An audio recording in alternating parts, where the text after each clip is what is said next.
مهرباني قوماندان صاحب ده نحمده ونصلي على رسوله الكريم أما بعد فأعوذ بالله من الشيطان الرجيم بسم الله الرحمن الرحيم يا أيها الذين آمنوا اتقوا الله وكونوا مع الصادقين صدق الله مولانا العظيم. د خوست ولایت ډیرو قدرمنو معززو قومونو او ملیتونو او ولسه د هر څه نه مخکې السلام علیکم ورحمت الله تعالی وبرکاته. دا چې د خوست ولایت د افغانستان په یو سرحدي سیمه کې قرار لري او یو پراخه ولایت ده. الحمدلله د خوست ولایت د امنيه قوماندانۍ څومره مربوطه منصوبین چې دي شپه ورځ لګیا دي د خپل ولس د خپل ملت او د خپل خاورې د دفاع په خاطر نه ستړي کېدونکي خدمتونه کوي. بیا هم موږ خپل ملت ته خپل ولس ته دا ډاډ او اطمینان ورکوو چې انشاء الله موږ د امنیت ځواکونه او مجاهدین دا هر وخت بیدور دي او په هر لحظه محل واقع ته ځون رسوله ده. الحمدلله د دې کړنې توسې سترګلوندې دي هر وخت توسې کسي.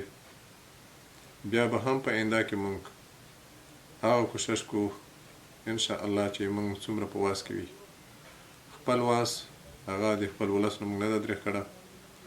شپه ورځ موږ لګیا یو موږ امنیتي ځواکونه الحمدلله که هغه په چک پوینټونو دي که هغه په پوستو کې دي او که هغه په لرو پرتو سیمو کې دي حتی تر سرحده پورې موږ ټول ځواکونه چې کوم دي هغه بیدور دي.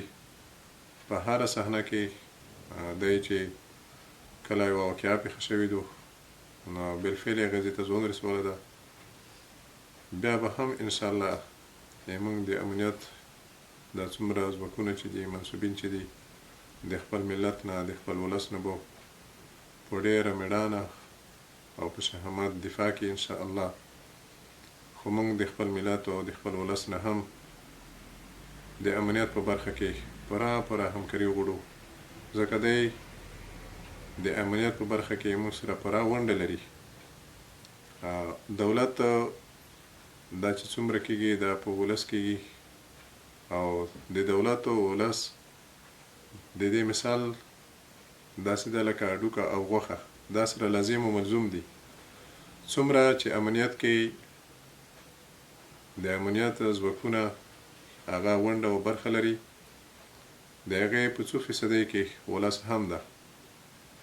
د ښه امنیت او د ډاډمنې فضا د منځته راوستلو د دې دپاره د کوشش کړلو په دې کې به موږ سره خپل ولس هم لکه څومره چې موږ کوشش کوو په د خپل وطن په د خپل ملت زړه مو بدیږي او وخت په وخت مو هغې ته خپل وخت ورکړی ده. موږ د خپل ولس نه د خپل ملت نه هم احتراما خواهش کوو چې موږ سره د امنیت په راوستو کې پوره ونډه او برخه واخلئ. الله تعالی نه مو همیشه په ډاډمنه فضا کې وړو.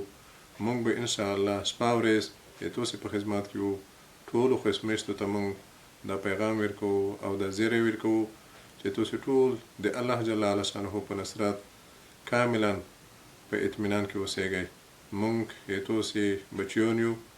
موږ الحمدلله دا شل کله قربانۍ چې ورکړې دي دا په همدې خاطر ورکړې دي چې موږ دغه مظلوم ولس او دغه کړېدلی ولس نور ونه ځورېږي.